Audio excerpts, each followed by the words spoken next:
Di chapter 61 sebelumnya, kita diperlihatkan kemunculan siluman tengkorak putih raksasa. Apakah di chapter 62 ini akan ada kejutan? Tentu saja, karena di chapter 62 ini kita akan melihat pertarungan yang menegangkan dan akan kita saksikan setelah yang satu ini.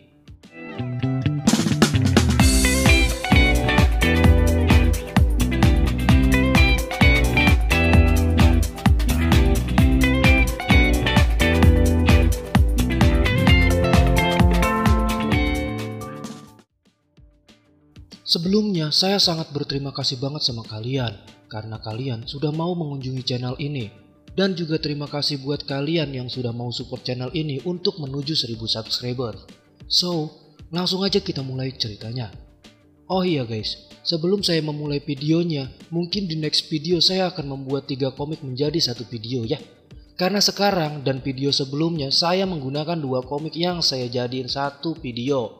Itu merasa terlalu cepat. Jadi semoga kalian tidak protes. Buat kalian yang setuju atau tidak setuju dengan inisiatif saya, tolong komen di dalam komentar. Oke, kalau kalian sudah memahaminya, langsung saja kita mulai videonya. Scene pun diawali dengan Raja Tengkorak Putih yang marah karena putrinya itu haus pada cinta manusia. Dan di sini Tuan Putri pun mengatakan maaf. Raja Tengkorak pun menambahkan demi kebaikan Tuan Putri, dia akan menghukumnya karena pernah membuat sang Raja Tengkorak kecewa. Raja Tengkorak Putih juga mengatakan, apakah kamu masih mencintai Tang Sanzang? Dan Tuan Putri menjawab bahwa dia sudah melupakannya. Tuan Putri juga mengatakan bahwa dia akan tinggal di negara Tengkorak untuk selamanya. Kemudian dengan secara tiba-tiba pendekar Tengkorak Putih pun datang dan mengatakan, mungkin akan sedikit sulit Tuan Putri untuk membunuh Tang Sanzang. Tapi aku bisa melakukannya. Aku hanya ingin membantu ayah, sahut Tuan Putri. Pendekar Tengkorak Putih juga menambahkan, meskipun ada Sun Gokong, tapi di dalam negara Tengkorak Putih, posisi kita akan lebih menguntungkan. Dan aku yakin aku pasti bisa menghabisi mereka semua. Dan Raja Tengkorak Putih pun membenarkan perkataan pendekar Tengkorak Putih. Dia juga berkata, negara Tengkorak Putih berada di antara jalur Huang Quan. Aura kematian di tempat ini membuatku tidak bisa dikalahkan. Raja Tengkorak Putih sangat mempercayai pendekar Tengkorak. Dan dia menyuruh Raja Tengkorak untuk menghadapi orang-orang yang tidak penting. Dan Raja Tengkorak Putih pun akan turun tangan malam ini dengan aura kematiannya. Dan kita akan kembali ke kota. Dengan sekejap semua telah berubah menjadi tengkorak. Dan di sini Baji dan Yehu masih bersenang-senang di tenda biru. Dan Yehu di sini pun merasakan ada hal yang aneh.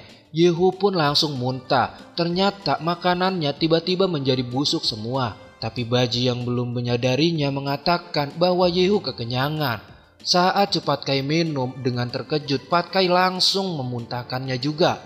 Dan melihat ke arah makanan yang semuanya berubah menjadi busuk. Dan di sini siluman tengkorak mengatakan kepada Cepat Kai, kamu kenapa heboh sekali sampai terkejut kayak gitu? Dan siluman tengkorak pun langsung mencium Cepat Kai. Dari ciuman itu siluman tengkorak pun menebarkan racunnya kepada Cepat Kai. Dan kita bergeser ke Asnau. Asnau yang terus dikejar-kejar oleh anak kecil merasa sedikit kesal dan menyuruh anak kecil itu untuk pergi. Asnau pun mengancam pada anak kecil itu, kalau kau tidak pergi aku akan marah. Tapi anak kecil itu bukan malah pergi, tapi malah terus mengajak Asnau bermain. Dan di sini Asnau tiba-tiba merasakan aura kematian pada anak-anak itu. Dan Asnau pun langsung mengeluarkan petirnya untuk menghabisi anak-anak siluman itu. Dan boom, terlalu hebat, terlalu ngaceng dan terlalu bersemangat.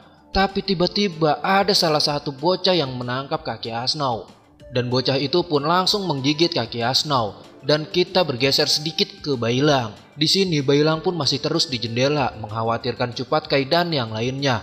Karena sudah larut malam gini tapi dia masih belum kembali. Dan di sini Xiao Yu mendekati Bailang dan mengatakan mereka pasti pergi main-main. Mereka sungguh membuat kita khawatir. Xiao Yu, apa kamu tidak menyadarinya? Kota yang sangat ramai dan tiba-tiba berubah menjadi sepi dan tenang. Dan di sini Wu Jing merasakan sesuatu yang tidak biasa. Tiba-tiba terdengar suara Cepat Kai mengetuk pintu dengan sangat keras. Saat Bailang membukakan pintunya, tiba-tiba Bailang pun sedikit terkejut melihat wajah Cepat Kai yang aneh. Wajah sebelah biasa aja dan wajah sebelahnya menjadi tengkorak. Dan Cupat Kai pun langsung mencekik Bailang dan mendorong Bailang hingga terpental dan jatuh. Di sini Xiao Yu pun yang melihat Cupat Kai langsung kaget karena setengah bagian wajahnya menjadi tengkorak. Wu Jing pun dengan gercep langsung mendekati Cupat Kai dan plak. Dan Cupat Kai pun langsung sadarkan diri mengatakan kepada Wu Jing, "Kenapa kamu memukulku?" Xiao Yu pun yang geram ikut mengatakan, "Kamu tadi berubah menjadi makhluk aneh. Kamu juga menyerang kami." Dan Cupat Kai menjawab perkataan Xiao Yu bahwa itu tidak mungkin. "Kalian pasti salah. Aku kembali untuk memberitahu kalian. Terjadi sesuatu di luar. Kita harus cepat pergi. Apakah ada yang tidak beres denganku?" Xiao Yu mengatakan pada Cupat Kai bahwa kamu terkena aura kematian. Cupat Kai pun mengatakan, "Mana mungkin aku terkena aura kematian. Coba kemarilah dan periksa aku." Dan Wu Jing mengatakan, "Sebaiknya tetaplah di situ dan jangan bergerak." "Ayolah, orang tak bersalah tidak akan takut diperiksa," sahut Cupat Kai. Benar saja, Cupat Kai pun langsung mengeluarkan aura kematiannya lagi. Dan wajahnya berubah jadi setengah tengkorak. Dan bam bam bam bam bam. "Kalian tidak perlu memukuliku sekeras itu. Punya dendam apa kalian padaku?" ucap Cupat Kai. Dan di sini Wu Jing pun terpaksa mengikat Cupat Kai karena dia tercemar aura kematian. Bailang mengatakan, untung saja Cupat Kai setelah berubah menjadi mayat hidup kemampuannya jadi menurun. Dan mereka pun langsung segera pergi dan mencari gurunya. Saat keluar dari rumah, suasana di negara Tengkorak Putih pun tiba-tiba berubah menjadi kabut aura kematian yang pekat. Dan di sini terlihat Yehu yang sedang loncat-loncatan di atas loteng. Yehu mengatakan, "Gawat, mereka ada di mana-mana." Dan Bailang berteriak, "Yehu, mereka siapa?" Dan Yehu pun langsung salto turun dari atas genteng, turun menemui Bailang. Wu Jing mengatakan, "Tunggu, tetaplah di situ. Bukannya kamu tadi bersama Cupat Kai? Apakah kamu juga tertular aura kematian?" Yehu menjawab, "Kalian bicara apa? Aku kembali setelah mengejar beberapa siluman yang penuh dengan aura kematian. Aku dan Cupat Kai dari tadi makan bersama. Awalnya memang tidak terjadi apa-apa, tapi tiba-tiba mereka semua menggila dan mereka semakin lama semakin banyak. Mereka mengejarku tanpa henti. Tempat ini sepertinya sangat berbahaya." "Benarkah semakin lama semakin banyak?" ucap Bailang. "Benar, mereka adalah sekelompok mayat yang menggila. Lihatlah, mereka sudah datang." Dan para mayat itu pun langsung menyerang rombongan Wu Jing dan mereka pun langsung kabur. "Ayo pergi, jangan sampai tergigit, karena jika tergigit kita bisa tertular aura kematian." Dan tiba-tiba dari atas pun ada yang datang dan menyerang. Untungnya Bailang, Yehu dan Wu Jing bisa mengatasi mereka.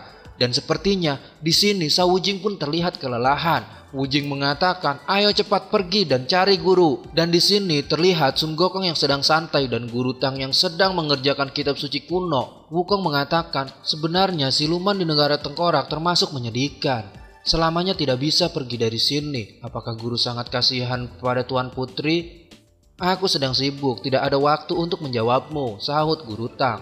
"Guru, Tuan Putri terlihat menyedihkan, membuat orang kasihan padanya," tambah Wukong. Tiba-tiba pelita pun padam dan Guru Tang merasakan sesuatu yang aneh. Dan Guru Tang langsung menyuruh Wukong untuk memeriksa keadaan di luar. Saat Wukong mengintip, Wukong mengatakan mereka sudah datang. "Siapa yang datang?" ucap Guru Tang.